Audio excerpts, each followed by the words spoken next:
जो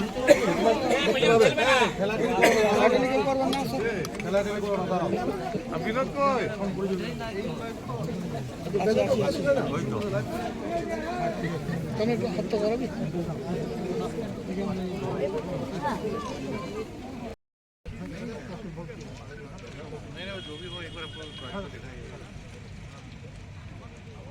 जो बड़ा बड़ा हॉस्पिटल है वो सब राइट से खाली पड़ी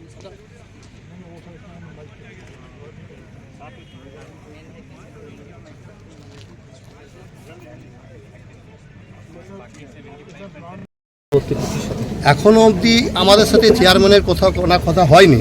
আমাদের নেতৃত্ব ওনার সাথে কথা বলবেন, নেতৃত্ব থাকবেন এবং চেয়ারম্যানের সাহেবের সাথে এইটাই আমাদের কথা যে আমরা যেই কারণে আজকে এখানে জমায়েত হয়েছি, দীর্ঘদিন ধরে ডিটিপিএসে দুটো ইউনিট চলছিল, 17 এবং 22-এ সেই দুটো ইউনিট বন্ধ হয়ে গেছে এবং পুরো অন্ধকার হয়ে গেছে এলাকা।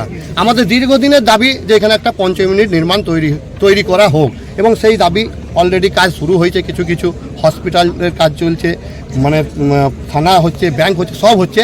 সাথে সাথে আমরা বলছি কাজের আরও যাতে অগ্রগতি হয়, আরও যে প্ল্যান্টে যে সমস্ত কাজ, সেই কাজগুলো যাতে এগিয়ে নিয়ে যাওয়া হয়। প্রচুর বেকার ছেলে এখানে বসে আছে, দাঁতে দাঁত চেপে বসে আছে। তাদের লক্ষ্য একটাই যে আগামী দিনের ভবিষ্যতের কথা চিন্তা করে, এলাকার মানুষের কথা চিন্তা করে এখানে একটা ইউনিটের অবশ্যই প্রয়োজন আছে। কাজটা ত্বরান্বিত করার জন্য আমরা আবেদন করতে এসেছি চেয়ারম্যানের কাছে।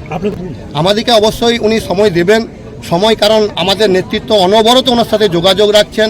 উনি আজকে এসেছেন হসপিটাল আর একটা রাস্তা উদ্বোধন করতে, ওইটা করবেন এবং সাথে সাথে আমাদের নেতৃত্ব যারা আছে ওনার সাথে কথা বলবেন এবং বিশেষ করে আমাদের ধরুন স্থায়ী এবং অস্থায়ী শ্রমিকের যে নেতা ওনারা আসবেন, কামগার সংঘ আছেন এখানে এবং এলাকার টোটাল মানুষ চাইছে যে ডিটিপিএস একটা ইউনিট তৈরি হোক। এই দাবি নিয়েই আমরা এসেছি। আপনার নাম?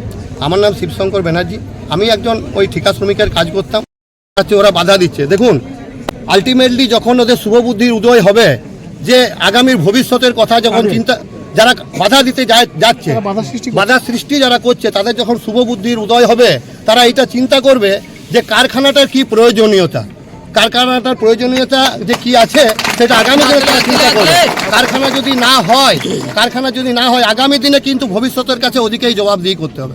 আমরা বহু আন্দোলন লড়াই করে আজকের এই কারখানাটা তৈরি করার জন্য আমরা পথে নেমেছি। দাঁতে দাঁত চেপে ছেলেরা সহ্য করছে। 15 দিন কাজ, কারো 10 দিন কাজ, 5 দিন কাজ, বাইরে কাজে যাচ্ছে, হাড়ি চাপছে না ঘরে। তাও কিন্তু আমরা লক্ষ্য একটাই রেখেছি, যাতে এখানে ইউনিটটা তৈরি হয়। স্যাক্রিফাইস করতে হবে, ক্ষুদ্র স্বার্থের জন্য বৃহত্তম স্বার্থ পেতে গেলে ক্ষুদ্র স্বার্থ ত্যাগ করতে হবে। এইটাই আমাদের লক্ষ্য।